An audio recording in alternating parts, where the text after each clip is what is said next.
Welcome student in my YouTube channel. मैं हूँ रिचा और इस समय हम लोग फोटोसिंथेसिस पढ़ रहे हैं।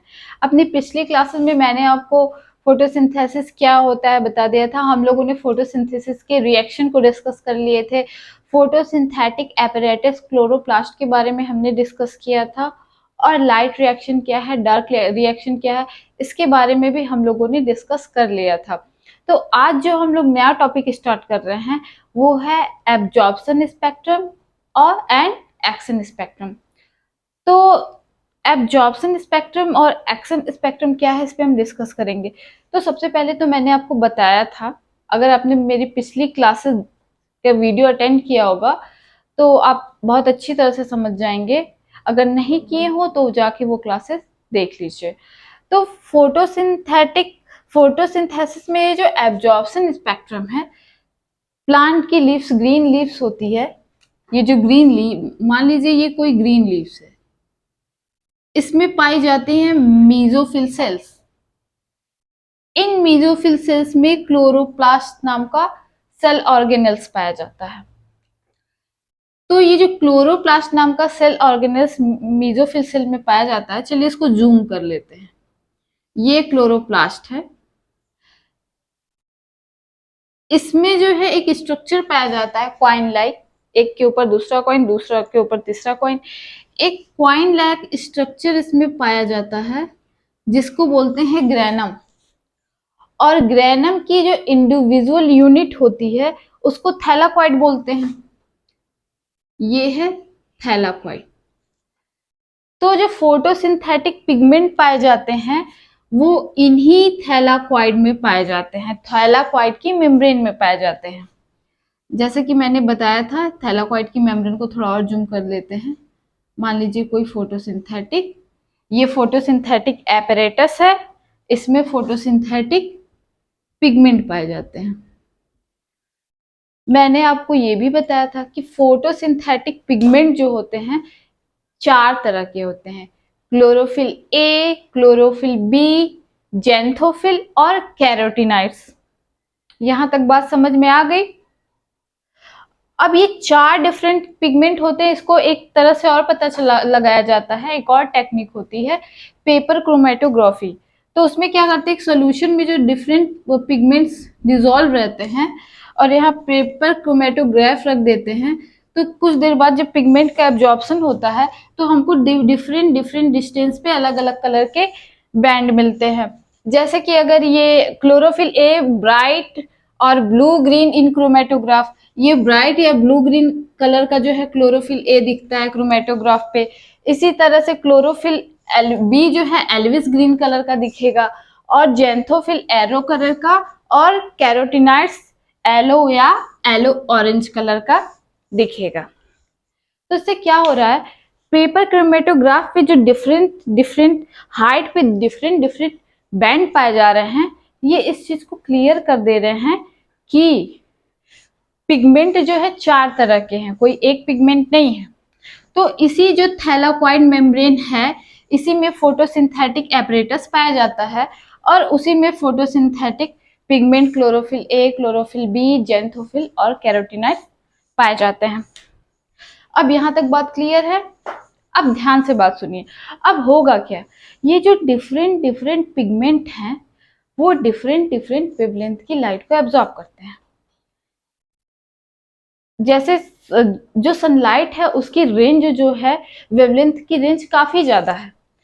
तो जो फोटोसिंथेसिस होती है उसमें जो वेवलेंथ, जो रेंज इन्वॉल्व होती है वो 400 nm से 700 nm के बीच की वेवलेंथ की लाइट फोटोसिंथेसिस के प्रोसेस में यूज होती है। ये जो पिगमेंट होते हैं chlorophyll pigment, different different chlorophyll pigment, ये सब मिलके 400 nm से 700 nm के बीच की ही लाइट को एब्जॉर्ब करते हैं।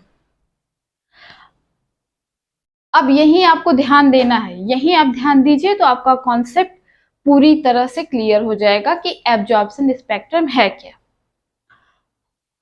अब होगा ये कि जो क्लोरोफिल ए है वो डिफरेंट वेवलेंथ की लाइट को एब्जॉर्ब करेगा, क्लोरोफिल बी है वो डिफरेंट वेवलेंथ की लाइट को एब्जॉर्ब करेगा, जेंथोफिल डिफरेंट वेवलेंथ की लाइट को एब्जॉर्ब करेगा और कैरोटीनॉइड्स जो है डिफरेंट वेवलेंथ की लाइट को एब्जॉर्ब करेगा।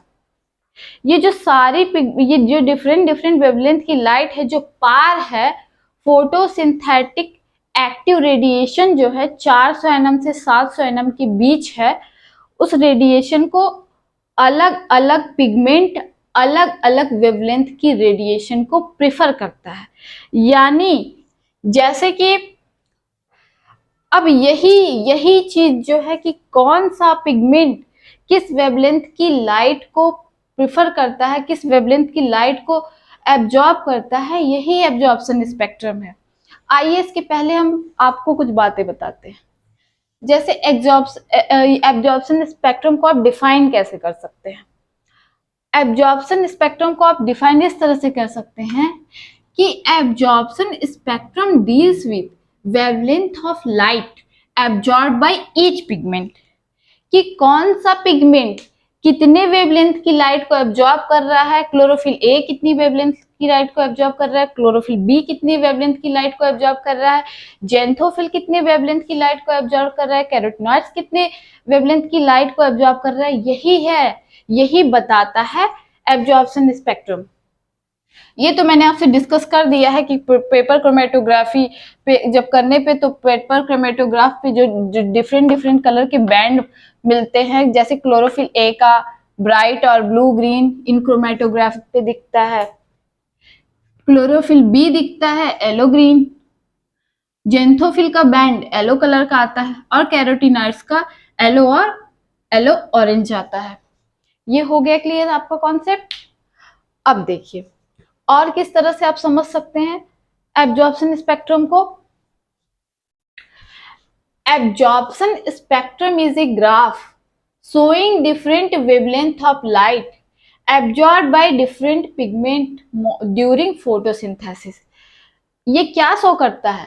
एब्जॉर्प्शन स्पेक्ट्रम शो करता है कि जो डिफरेंट वेवलेंथ की लाइट होती है और जो डिफरेंट पिगमेंट मॉलिक्यूल के द्वारा फोटोसिंथेसिस के प्रोसेस में ट्रैप की जाती है, एब्जॉर्ब की जाती है।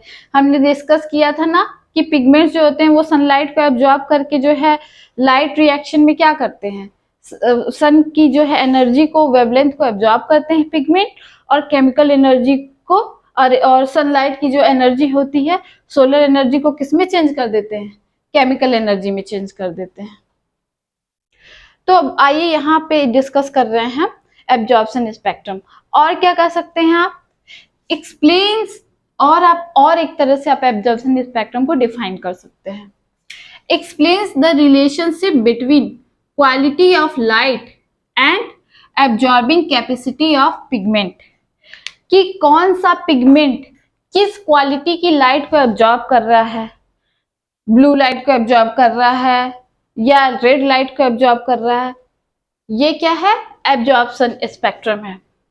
तो आइए इस डायग्राम के थ्रू हम जो डिस्कस किए हैं उसको समझते हैं। इस डायग्राम से हम जो है, ये जो ग्राफ बना है, इस ग्राफ से हम लोग अब समझेंगे कि एब्जॉर्प्शन स्पेक्ट्रम है क्या। जैसे कि यहाँ मैंने डिफाइन किया था कि absorption spectrum is a graph of different wavelength of light. ये जो ग्राफ है ये डिफरेंट वेवलेंथ ऑफ लाइट, ये देखिए मैंने एक्स एक्सिस पे डिफरेंट वेवलेंथ की लाइट को शो किया और वाई एक्सिस पे शो किया है absorption of light by chloroplast pigment, कि कौन सा क्लोरोप्लास्ट पिगमेंट कितने वेवलेंथ की लाइट को एब्जॉर्ब कर रहा है। अब आइए इसको समझते हैं।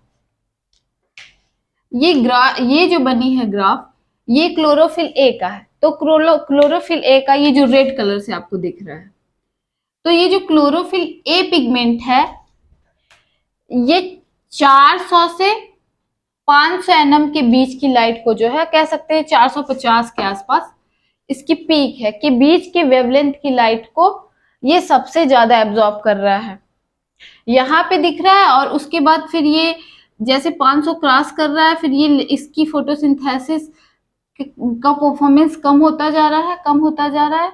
इन सब वेवलेंथ की लाइट में 500 से 600 के बीच ये नील है, या कह सकते हैं बहुत कम, परफॉर्मेंस है जो है एब्जॉर्ब कर रहा है वेवलेंथ की लाइट को।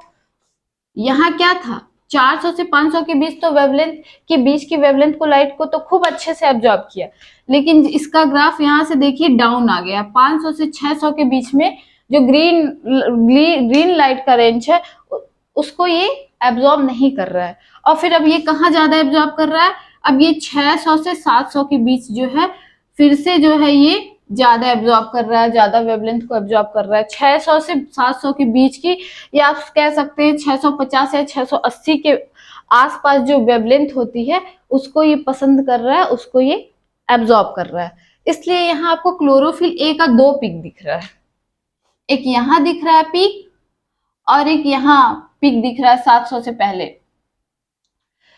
तो ये 2 पीक हो गए, यानी इस एरिया में ये जो वायलेट, इंडिगो और ब्लू रीजन का एरिया है, इसमें जो है ये ब्लू रीजन में जो ब्लू लाइट का रीजन है वहां पे ये उस पिगमेंट को यानी 450 nm वेवलेंथ की पिगमेंट की जो लाइट है, 450 nm वेवलेंथ की लाइट को ये सबसे ज्यादा एब्जॉर्ब कर रहा है। यहाँ पिक बन गई और उसके बाद कहाँ एब्जॉर्ब कर रहा है, ये 650 के आसपास जो है वेवलेंथ की लाइट को जो है बहुत अच्छे से एब्जॉर्ब कर रहा है। तो यहाँ भी एक पीक बन गई है और कहाँ नहीं कर रहा है, 500 से 600 के बीच में जो है कि वेवलेंथ की लाइट है उसको ये एब्जॉर्ब नहीं कर पा रहा है, नहीं कर रहा है। तो यहाँ ये देखिए फ्लैट हो गया है। अब क्लोरोफिल बी भी ऐसा ही कर रहा है। क्लोरोफिल बी भी ये आप देख रहे होंगे, ये 500 से पहले के बीच का जो है पिगमेंट की लाइट को ये एब्जॉर्ब कर रहा है। फिर ये जो ग्रीन लाइट का एरिया है 500 से 600 बीच का, ये फिर इसका भी यहाँ देखिए डाउन हो गया है। फिर ये यहाँ पे फिर से पीक बनी है, फिर से 600 से आगे बढ़ रहा है, तो फिर से इससे आगे की वेवलेंथ की लाइट करने की कैपेसिटी होती है, इसमें एब्जॉर्ब कर रहा है। फिर यहाँ पीक पे आ रहा है 700 से पहले और फिर जो है 700 के बाद जो है इसमें जो है नहीं एब्जॉर्ब कर रहा है। तो ये हो गया। और कैरोटीनाइड्स का भी ऐसे ही है, ये इस एरिया से इस एरिया के बीच की वेवलेंथ को लाइट को एब्जॉर्ब कर रहा है और आगे जो है इसकी कैपेसिटी नहीं है, ग्रीन लाइट को एब्जॉर्ब नहीं कर पा रहा है। तो यही है एब्जॉर्प्शन स्पेक्ट्रम कि कौन सा पिगमेंट कितनी वेवलेंथ की लाइट को सबसे अच्छे से एब्जॉर्ब कर रहा है, किस वेवलेंथ की लाइट को एब्जॉर्ब कर रहा है, यही शो करता है एब्जॉर्प्शन स्पेक्ट्रम। एक बार आप फिर से फोकस कीजिए, यहाँ पे इस ग्राफ को यहाँ डिफाइन किया है, ये ग्राफ जो है यहाँ पे डिफाइन है। Absorption spectrum is a graph showing different wavelength of light absorbed by different pigments during photosynthesis। तो ये जो एब्जॉर्प्शन स्पेक्ट्रम है, ये जो फोटोसिंथेसिस की प्रोसेस में कौन सा पिगमेंट कितने वेवलेंथ की लाइट को एब्जॉर्ब कर रहा है, किस किस वेवलेंथ की लाइट को एब्जॉर्ब कर रहा है, यही बता रहा है हमें एब्जॉर्प्शन स्पेक्ट्रम। अब एब्जॉर्प्शन स्पेक्ट्रम हमने डिस्कस कर लिया, अब आइए हम एक्शन स्पेक्ट्रम को डिस्कस करते हैं।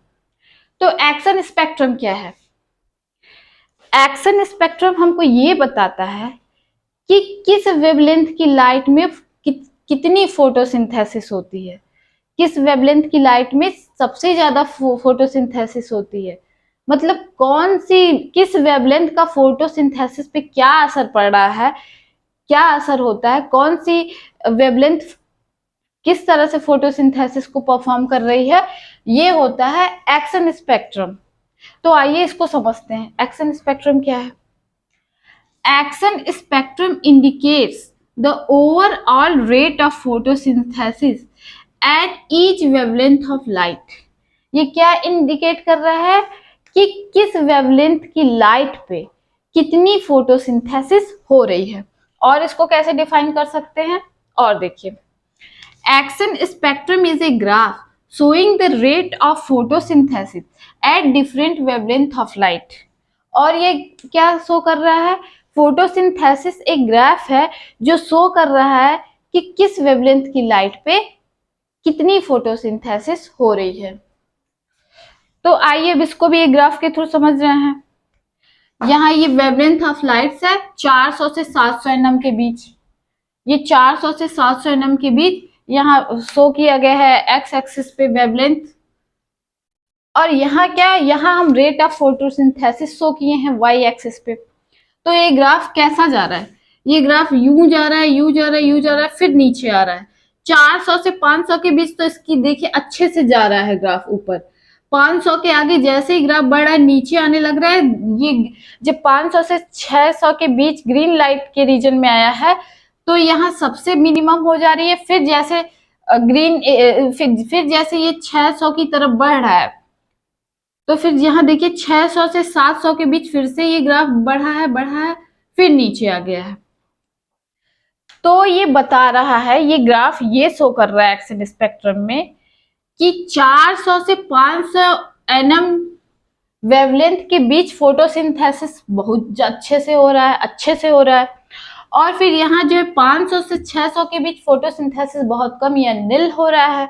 और ये ग्राफ क्या बता रहा है, फिर से देखिए यहाँ ग्राफ ऊपर गया नीचे आया, और फिर ये ग्राफ शो कर रहा है कि 600 से 700 वेवलेंथ के बीच 600 से 700 वेवलेंथ की जो लाइट होती है उसमें फोटोसिंथेसिस जो है फिर से ज्यादा हो रही है, अच्छे से हो रही है।